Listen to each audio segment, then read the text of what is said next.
So I want to introduce you all to Stephen Hawley Martin, and he is an author, an editor, a ghostwriter, and a Rosicrucian adept.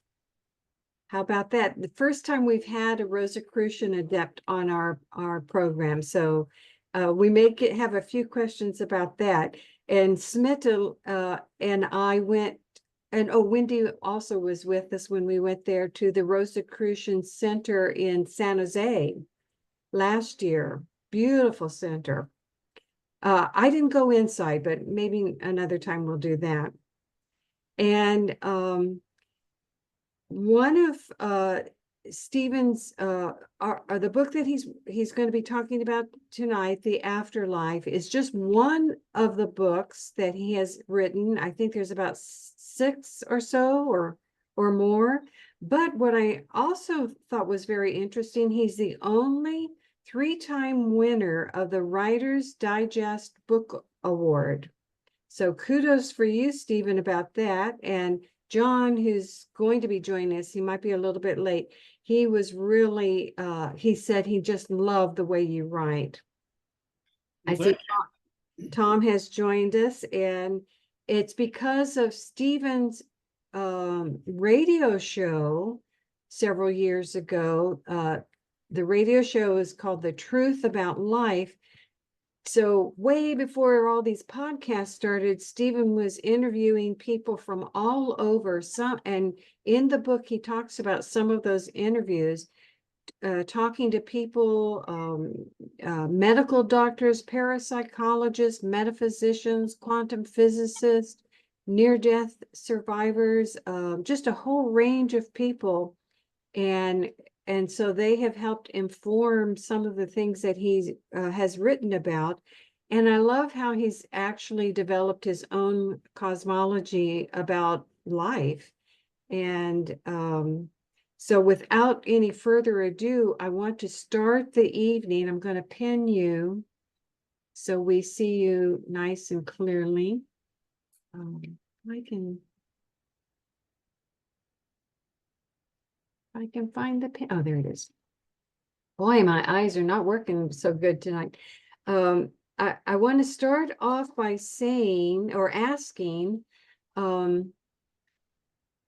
how you went from being, I forgot to mention about the advertising agency, but how you went from the advertising agency to the radio talk show to writing, and particularly writing about the various topics that you write about, which, some people can think of as off the wall, but now, thank goodness, more people are thinking of it as more mainstream.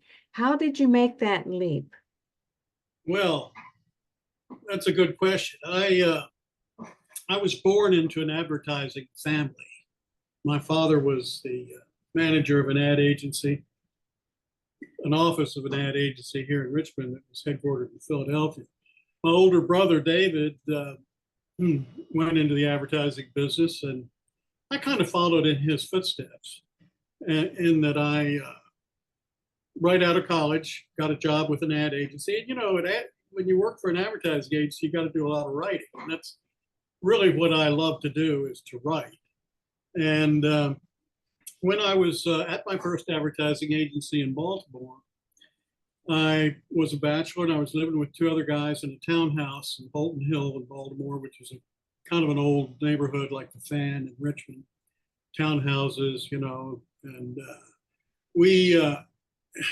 I had a terrible case of the flu one Saturday, and I just was not feeling well at all, and was reading, ironically, Metamorphosis by which is, of course, a kind of strange book. But anyway, and I think it really was my metamorphosis that night, where I heard a party start going on downstairs with my 2 roommates, and all these people came into the apartment. And here I was, feeling terrible with the flu, but 25 years old. I figured I could get up and, maybe if I went downstairs and had a couple of beers and, whatever else they were doing down there, I'd probably feel better. So that's what I did. I went downstairs, and of course, this was in the 70s, and they were passing around funny cigarettes, which I took a few puffs of, and I drank some scotch, and all. I just suddenly felt horrible. I mean, really, didn't know whether I could make it back upstairs, but I did. I made it back upstairs. I flopped down on my bed. It was like spinning around, and all of a sudden, I popped.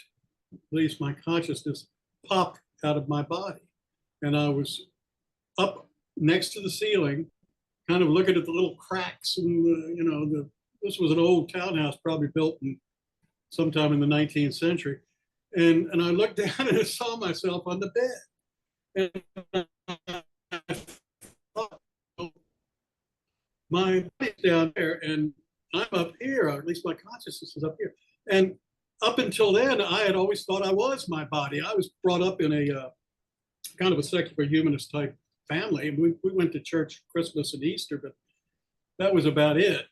And of course, one of my ancestors was one of the Salem witches. So my mother was kind of anti-fundamentalist Christian, let's put it that way. And so anyway, that's what started me on this journey. So simultaneously with the advertising business, I began to study about metaphysics and read about it. And I joined the Rosicrucian Society, as you mentioned. I went through all their courses, and I can say that the Rosicrucians know what's going on. And then a few years later, I had a kind of, I guess you would call it a mystical experience, an experience of mystery where, and this was after I'd done all the Rosicrucian stuff, I was meditating, and I felt like I merged with the infinite mind. I mean, whatever I thought about, I knew all the answers to. It was really very, very strange. The love and all that stuff you've heard about mystical experiences, probably had them yourself. But anyway, so that was about the time that I started writing. And I first wrote a novel, which what I'd do is I'd get up in the morning at 6 o'clock and write until 8 and take a shower and then go to work. And at the ad agency. And I wrote that novel and it got published, but I didn't think they did a very good job marketing it. So later on, long story short, I started a small press, which now has about 200 books in print. Anyway, so I've been writing books all along simultaneously with doing my job as an advertising agency guy. And about 10 years ago or so, I kind of stopped doing the advertising and started doing the writing and publishing full time. And I have now about 3 dozen books in print. And a lot of them have to do with this topic of metaphysics because it's really, really what I'm interested in. I had that radio show for 2 years back in the early 2000s. As you said, I interviewed quantum physicist Henry Stapp, who is a famous physicist who's written books about the mind and the universe and all that. And I've interviewed a number of near-death survivors. I've interviewed people who are studying the paranormal in a serious scientific way. All of that. And so those 2 years, I interviewed over 100 people overall because I had this show. And gathered an awful lot of material, which is a lot of it has come out in these books, and particularly the one we're talking about tonight, Afterlife, the Whole Truth.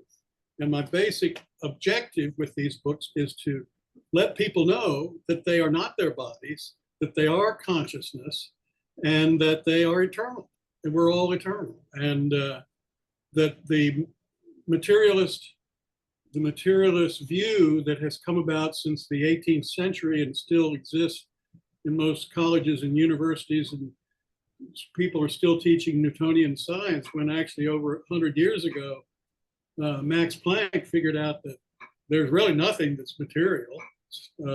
As Einstein said, E equals mc squared, energy. It's all energy. It's conscious energy.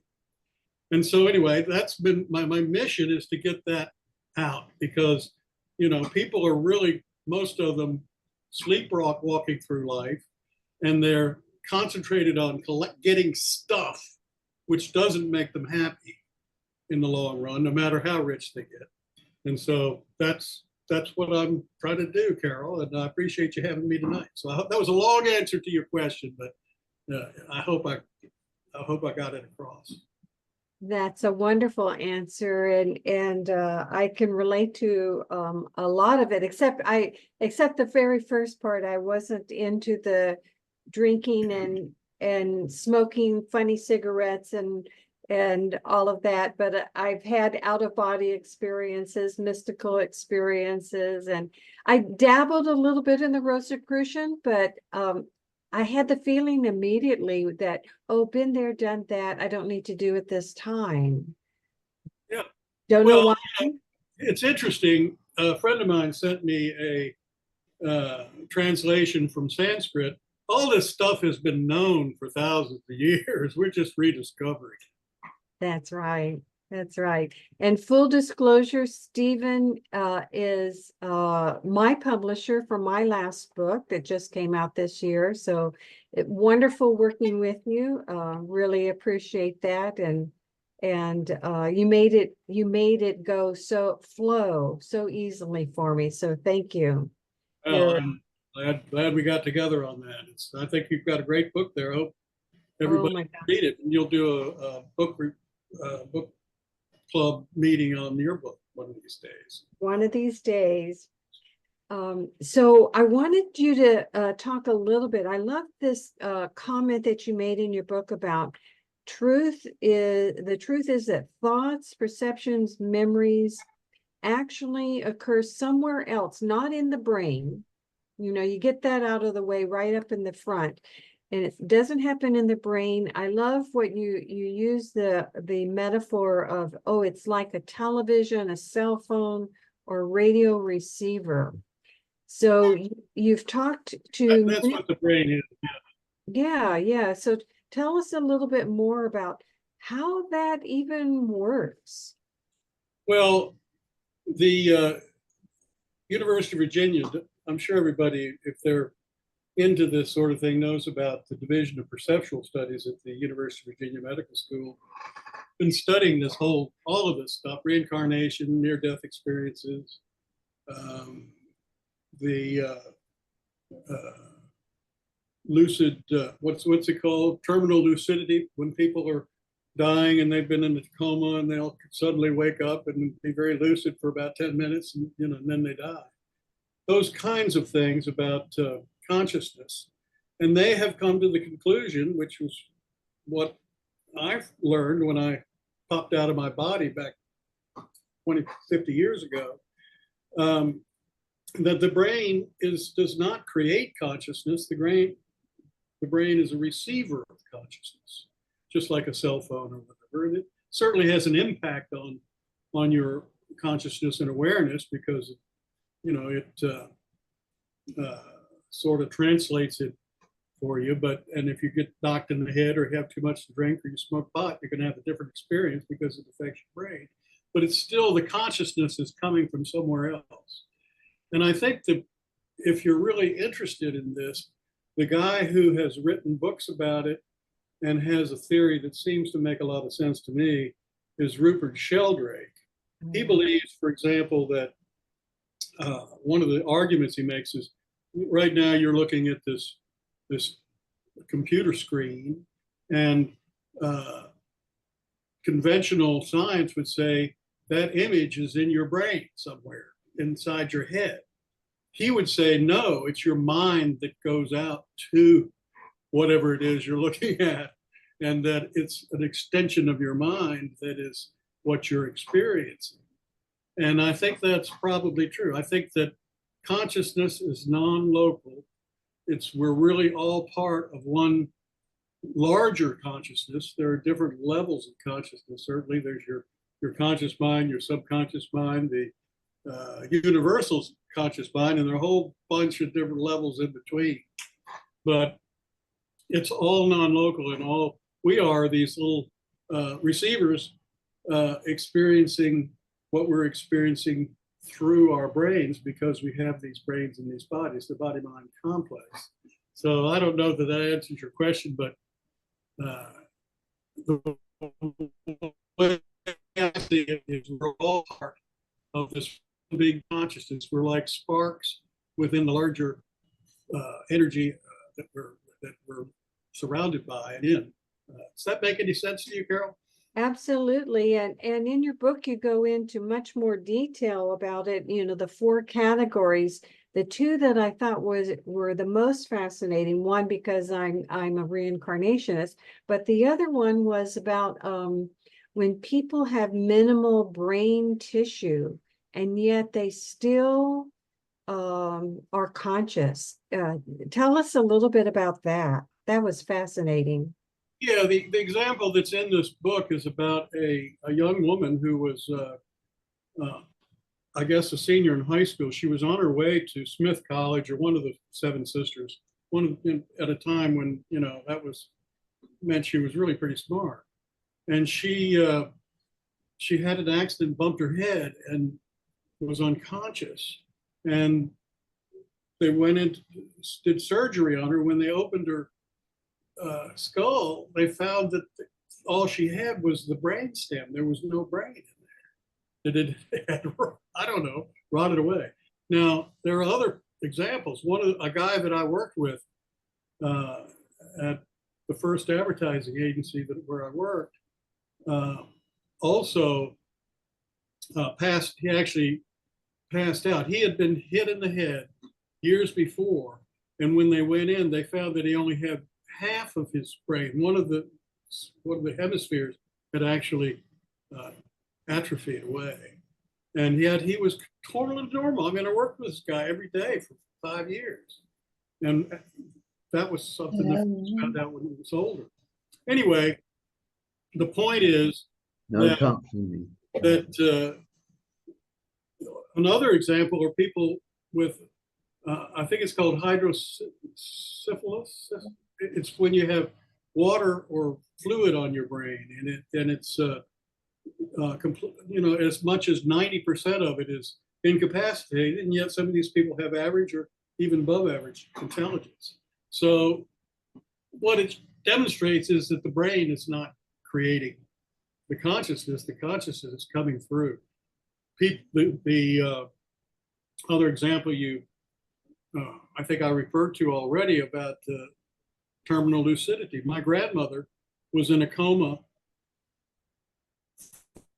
for months, and she couldn't communicate. And right before she died, she came out of it. She conversed with her family. She talked about, how difficult it was to die was one of the things she said. And then she passed. Well, what the theory is from the University of Virginia, these researchers, is that the brain right before death releases its grip on the person's consciousness, which enables them for that to happen, for them to become lucid. And it's apparently a fairly common phenomenon. I've seen several videos of a hospice nurse who talks about this happening. So anyway, there you go. Lawrence, did you have a question? If so, unmute yourself. It just reminds me of the example of a chicken who's still running around with his head cut off. Oh yeah, I've seen that. I Yeah. remember that. My father, I'm an old guy, so I mean, he actually had some chickens, and I saw him chop the head off of the chicken in the backyard, and the chicken just ran around. It was crazy. How can that happen with no head? Oh my goodness, we digress. And the third, I don't want to leave anybody out, but the third, so you touched on the terminal lucidity, but the other one was near-death experiences. What near-death experience story would you love to share with us before we get into the reincarnation stuff? Well, I think the most amazing one to me, because it's so documented, is Pam Reynolds, Pam Reynolds at the time was, and if you're from Richmond, it's not that Pam Reynolds. I think she lived in Arizona. Pam Reynolds is a woman that's probably fairly well known in Richmond, whose husband had to do with the Reynolds Metals Company. But Pam Reynolds was 35 years old, and she started having dizzy spells and things like that. And they did a scan or whatever and found that she had 2 aneurysms in her brain, near the base of the brain, but they were inoperable in the sense that they couldn't get to them without going through the brain somehow. So they figured that she was going to, well, they were going to burst. One of them was going to burst, I mean, eventually, and at 35 years old, and she was going to die when that happened. So did a very radical procedure on her where when they operated on her, they drained the blood from her body. They had a machine that kept it at a certain temperature, but they drained it out through her arteries that are down here near what would be, well, the ones that come up your legs. They drained them out there. Anyway, they they had her ears so that she couldn't hear, and little clicking in her ears. They had, of course, she was on a machine that showed, her heart beating. And when she was, the blood was drained, the surgeon turned on his little saw to open her skull. She popped out of her head. She was like she was on the shoulder, the doctor's shoulder. She heard what was going on in the room. She described the equipment, which she had not seen because it wasn't there before she was, when she was conscious. She was able to say what people were saying, including what the nurses were talking about and so forth, because they were trying to get things done. And then she said she felt a tug, and she turned and felt pulled through this tunnel to the light, the classic tunnel with the light. And she heard her grandmother, who had died some years before, who had a very unique voice, calling to her. She arrived in what some people call the arrival station or whatever there, with her grandmother and some other relatives who'd passed, including an uncle that had taught her to play the guitar, she said. She stayed there for a while and described the experience, which was very pleasant, love and all that sort of thing. And she wanted to stay. But her uncle said, no, you got to go back. She had children, young children at the time. Again, she was only 35. And she said, oh, the children will be okay. He said, no, you got to go back. So anyway, her uncle accompanies her down to through the tunnel back to where her body is, which she sees. And she says, I don't want to get into that. And she said, I guess they put those electric shock things on her chest. And she says he pushed her and she was back into her body. But the thing that is amazing is if you were going to construct an experiment to see if what happens when people die, they drained the blood out of her body. She was a cadaver when they operated on her because that was the only way they could get to those aneurysms and fix them. And they put the blood back in, they heated up her body, and then they shocked her back to life. So she was definitely dead. She wasn't just near death, she was dead. And yet she was able to describe what people were saying accurately, the equipment that she hadn't seen before, like the saw that was being used to open her skull, all those things, down to a T. So it's hard to argue with. That's, to me, the best one for that reason, that she was definitely 100% dead. Wow. Can't make this stuff up. And now we have so many near-death experience stories that the evidence is piling up. Before we go into some of the reincarnation stories, I want to back up a little bit and ask you the experience, the mystical experience that you had about oneness. Can you describe that for us? Yeah, it's very hard to describe, but I'll do my best. It was a beautiful late spring, early summer day. I was in the backyard of my house. It was a blue sky, white puffy clouds. I was on a lounge chair, meditating and just enjoying that. I was married, happily married at the time. I had a young daughter who was healthy. They weren't there. I was by myself. And suddenly I got this, I started seeing, I was able to see auras around the trees and the flowers and the grass. And it was like I was pulled into this void, but it wasn't a void. It was like into this sense of oneness. And it was love and just a wonderful place to be. But I still was able to think and to wonder. And whatever I thought about, it was like I had memories of it. I knew the answers. It was like I was somehow connected into the infinite mind or the Akashic records or whatever you want to call it. Where, I didn't bring all of this back with me, but I brought enough of it back to. I mean, I don't know how long it lasted. It probably was only 5 minutes, but it seemed like a long, long time. And it was just a wonderful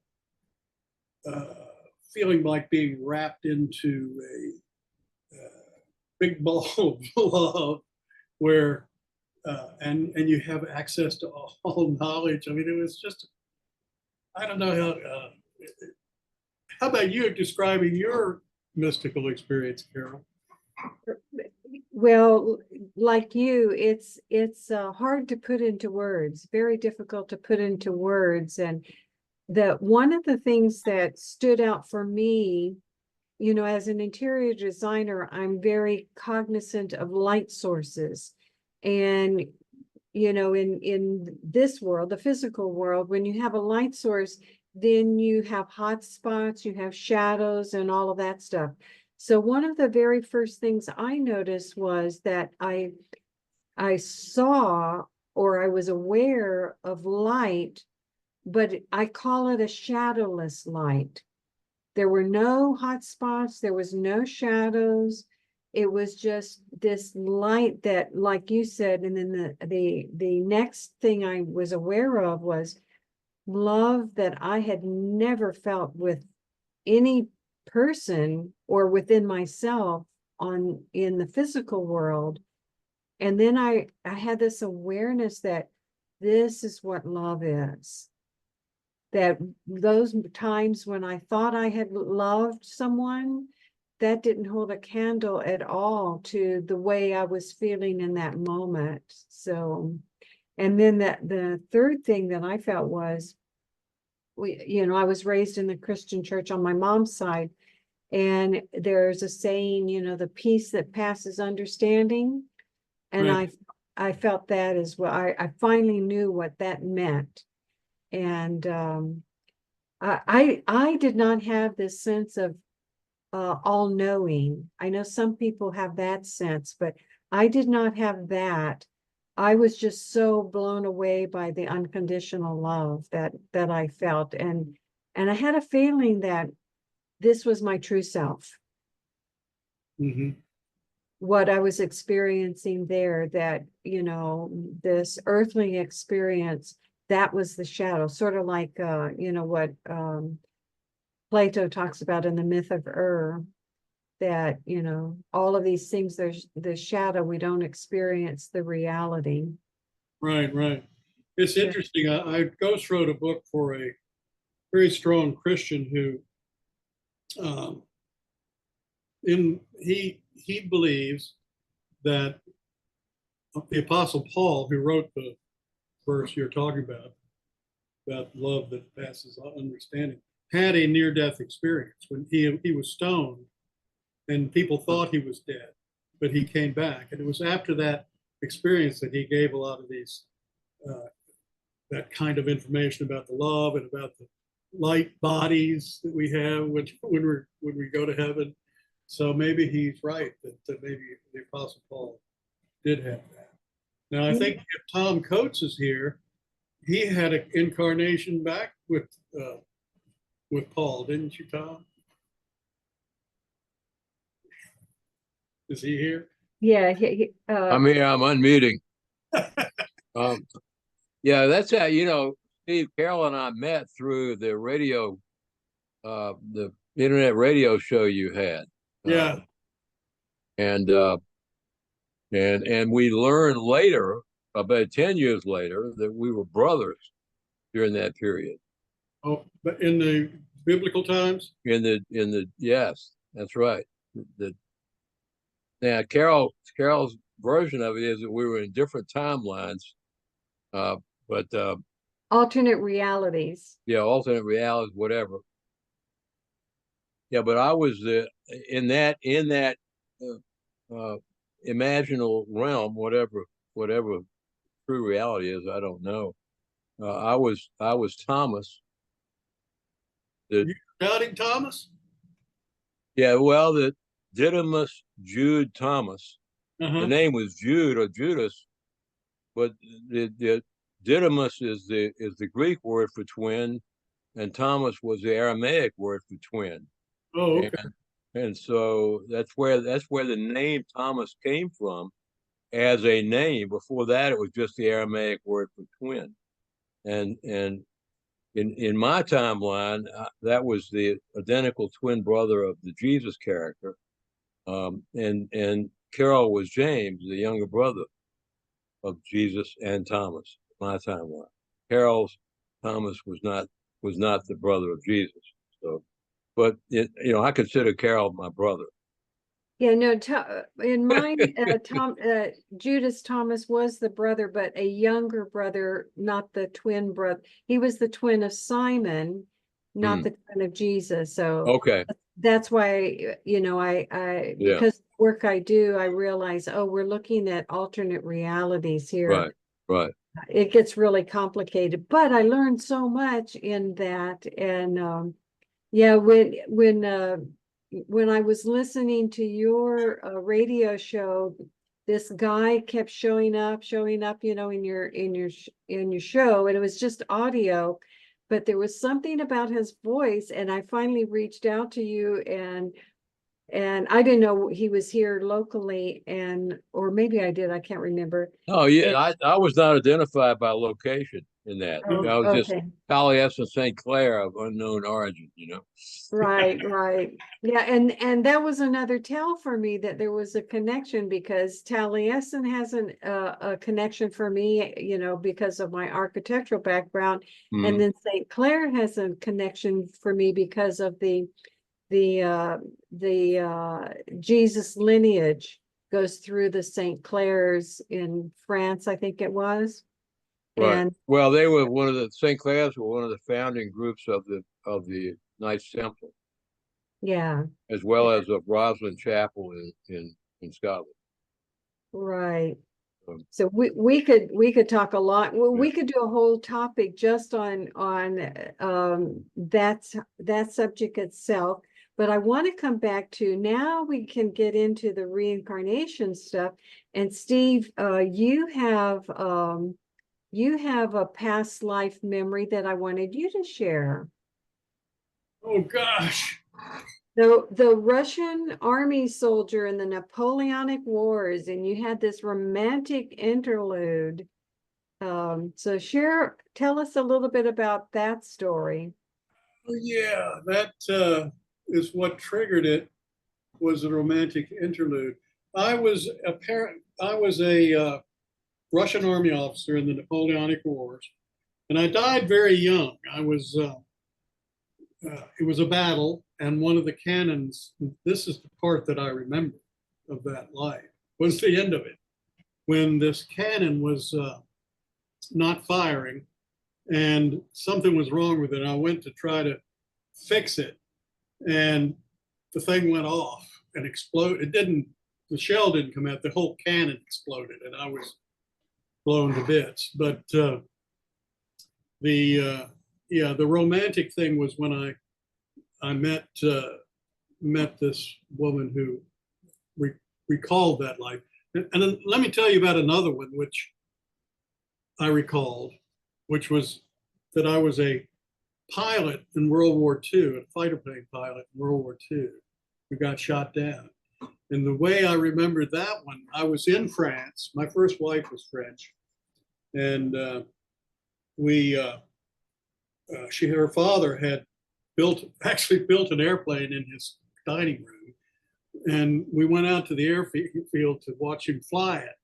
And one of his buddies had a plane, and we were talking. He said, "Come on up in my plane." So it was a two-seater plane. I went up with him, flying around. And he said, "Here, take the controls." So I thought I'd never flown a plane before, but when I took the controls, suddenly I felt, hey, I know how to do this. And I flew around, and I didn't actually land the plane, but I got it very close, and he took over actually before we hit the runway. But that caused me to remember that episode when I was shot down, I think probably over France. What I don't know is whether I was a German pilot or an English pilot or an American pilot. But it just brought that image of that happening back to me when I took over the controls of that little plane in France. So there you go. Well, I want to say one thing, Carol. If you were James, there's a verse that in James, the book of James, that I always think of whenever I have a hard time or I'm dealing with difficulties. Oh, please share. Yeah, it's the one about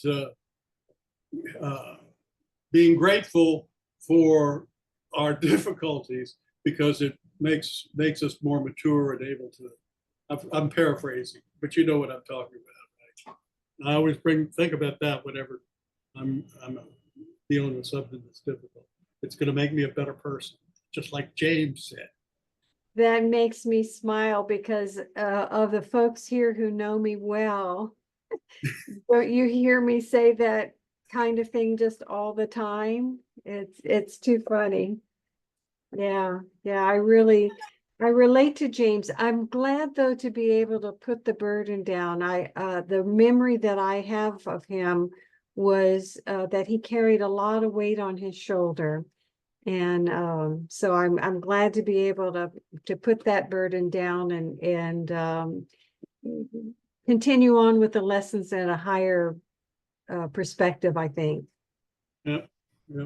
But this is good. This is a great segue because one of the things I really like about your approach to your book in past lives is that it does not conflict with your Christian beliefs. And I had a conversation last night with a woman and we were talking about, she was asking me what I do, and I was telling her about, I'm a reincarnationist and blah, blah, blah. And she stops me in mid-sentence and she says, "I'm a Catholic." And I said, "That's okay." And I said, early church, they believed in reincarnation, and I told her a little bit about the history of when it was taken out of the teachings and all of that. But and you're a devout Christian. So tell us a little bit about how you reconciled your Christian beliefs with your explorations into reincarnation. Well, I'm definitely a Christian in the sense that I'm a follower of Jesus, that I believe that he was just like all of us, he was God incarnate. And he saw that, he recognized that, and he lived his life out of that knowledge. And he what he says is what we need to do, love God and love your neighbor. Do good works. That's what, that's what's going to make us happy and what's going to give us fulfillment and contentment.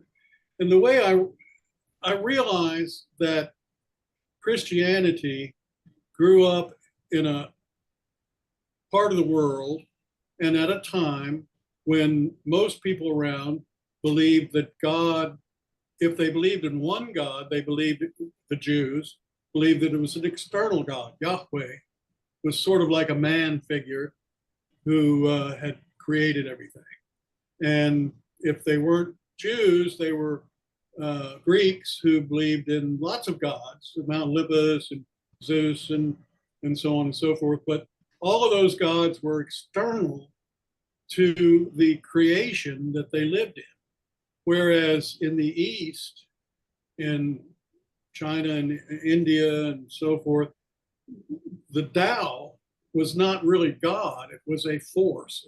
An intelligent force is the way I see it, which is the truth, the more accurate way of looking at things.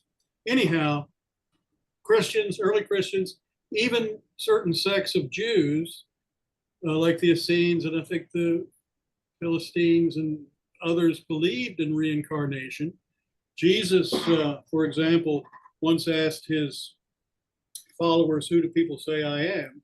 And one said, "Well, some think you're John the Baptist, and others think you're Elijah." Well, if he was Elijah, Elijah lived 400 years before Jesus was born. So if he was Elijah, he was Elijah's reincarnation. And there are other examples like that. The word reincarnation does not show up in the Bible, but things that indicate that it was something they believed do show up in the Bible. And certainly for the first 500 years, it was part of Christianity.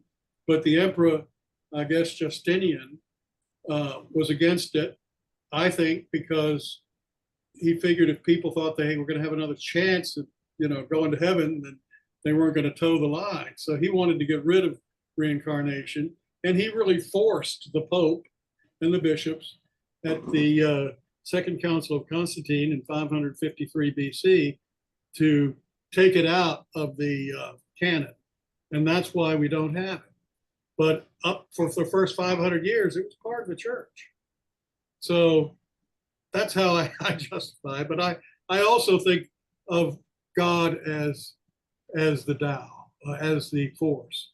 And I think the personal God does exist, but it's really more your higher self that is that. And everything is all coordinated because we're all part of this one big consciousness that is evolving, and that as each one of us evolves through our incarnations and meets obstacles and overcomes them and learns from them, the overall evolves. And that's what it's really all about. That's what existence is about.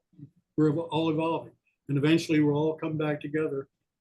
And that's where we're headed. Wow, that's a beautiful way. I relate to Tao and more than I do to any other philosophy, I think. But I mean, I have to actually qualify that, because if you talk to some Taoists, you won't know the difference between Taoism and Buddhism. But if you look back at the early Taoist teachings, which, like you're talking about, it's about energy, it's about the force, the cosmology of the world, and then how does it play out in our individual lives and our collective lives. So I can relate to that very much. In your program, you interviewed James Reed, who was a Baptist minister, and then he wrote a book called Born Again and Again and Again. That had to be a great conversation. Tell us a little bit about him. Yeah, James Reed was a Southern Baptist minister, but what caused him to write this book was that he was a chaplain on the Strip of Las Vegas, and he ministered to a lot of showgirls that were, dancing and so forth in the shows they have in Las Vegas. And a lot of them were into Edgar Cayce and reincarnation and so forth. And he, of course, argued against that. And he decided to write a book about how reincarnation was contrary to Christianity and to biblical teachings. And so he really got into it, studied the situation, and realized that it was not contrary, that it was, in fact, all through the Bible, and that it was wrong. And he learned about the Justinian and the Council of Constantine and all that. And so he wrote a book. And that's really where I got a lot of the information, was from Dr. Reed, because he had written that book. Born Again and Again and Again was the title of it. Yeah, I have to check that book out, because James was actually the one who made me dig into how Christianity developed, how the Bible came to be, and then another memory of another past life pushed the envelope a little bit more. So yeah, you can't start digging into this stuff without breaking through a few doors. And I was always guided by, I forget where it states, but it says the angel of truth will guide you. And so, because I was exploring quantum physics at the time, I said, what intention could I put on all of my research that I was doing? I didn't want to prove reincarnation. I felt like, other people were doing that. So I asked what intention could I set? And it was about, and then that's when I had that verse in the Bible come to me. Let the angel of truth guide you. So that's what I've been doing. Well, I don't want to hog all the questions. I want to open it up to others that may have a question. If you'll, good, John. Let me get the hand down. Yeah, come on in. First, I love your book. It's one of the best things I've ever read. Stunned by the scholarship and the breadth of it. And you two guys have something in common, both from the Yeah, I advertising. heard. Where'd you work? I worked at Compton in New York. Well, most of my career was at the Martin Agency. Okay. Anyway, one thing I got so much I could ask you about, but one thing, prayer, scientific prayer. You covered so much in the book, including prayer. And there was an experiment where people prayed for plants. And what you pointed was that prayer works best in adversity. Right. And you mentioned the foxhole prayers people do. A lot of people in recovery know what that's like, when you bottom out on something and you ask God, help, help. But I always felt praying for others was a waste of time. I always thought if God wanted something to occur, God being us, by the way, completely understand what you're saying. When I heard that you were a devout Christian, I was thinking you were a traditional Christian that believed in Jesus Christ as deity, separate from the rest of us. No. Which, not at all. You clarified that at all. I've always thought that at the time the emperor was a god. Why not Jesus Christ as a god? But I guess the question is more to hear you talk about it, praying for other people. What happened in that study was that the plants that were prayed for, little seedlings, did better when there was adversity. They put salt in the ground, and the adversity made the prayer more effective. So if you want to talk about that a little bit, I wouldn't mind hearing, because that's the experiment you're talking about there was, I guess it was done by groups who they would have these plants side by side. They put a string or the divided. This side we're praying for, that side we're not. And they treated them all the same with the salt and the water, and they measured the percentage of difference in terms of growth in the plant from the prayed for plants versus the non-prayed for plants. And they went through all kinds of levels of adversity, in this case, amounts of salt in the water that the plants were being fed. And those that had the most salt had a bigger percentage of growth compared to the ones that were not prayed for. Another study that I don't think I put in this particular book, but I've used it in others, is a study that was done by the medical school at Columbia University. And I think the professor's name, the doctor, was named Lobo. I have to look at my other book. But in this case, they were prayed for and not prayed for women who were undergoing in vitro procedures to get pregnant. And the women were in South Korea. The praying people were all around the world, different places, Australia, the United States, so forth. But the people being prayed for did not know they were being prayed for. And the people who were praying did. And I think there was something like 800 women that were being half being prayed for, half not. But the ones who were prayed for, 51%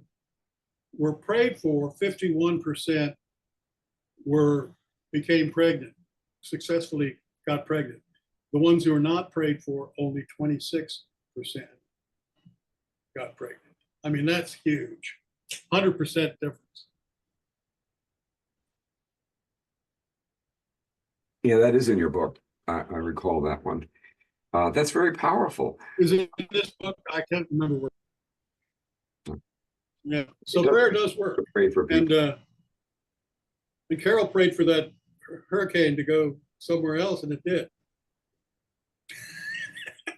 We were talking about that before the Yeah. And you know, that was part of the whole philosophy at Findhorn, and Lawrence was at Findhorn, so maybe he can add a little bit to that. But you know, for those of you who do not know about Findhorn, I think it's in Scotland, and it's a very difficult area to grow anything. And a community, an intentional community, worked with they didn't just pray, they actually worked with the elements and the divas and all of that, and grew wonderful crops. And I would love to visit there. I was very impressed by that whole study.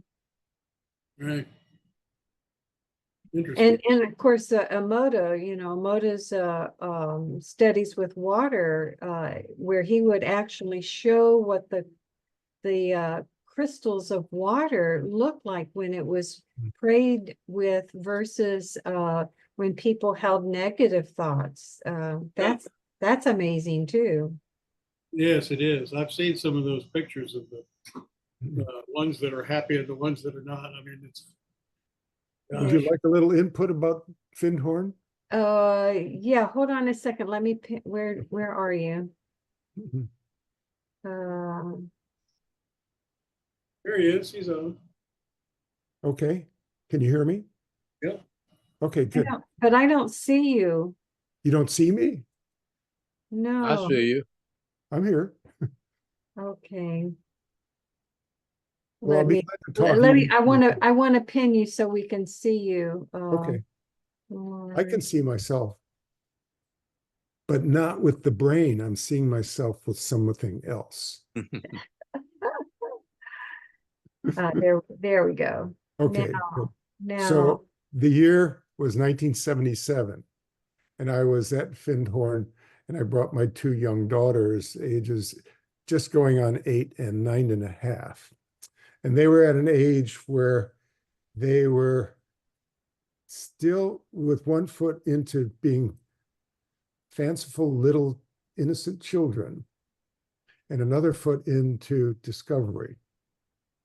And in a place like Findhorn, it's way okay to believe in fairies and angels, because almost everybody could sense them if they didn't even see them in the gardens, helping with the growing the plants and so on.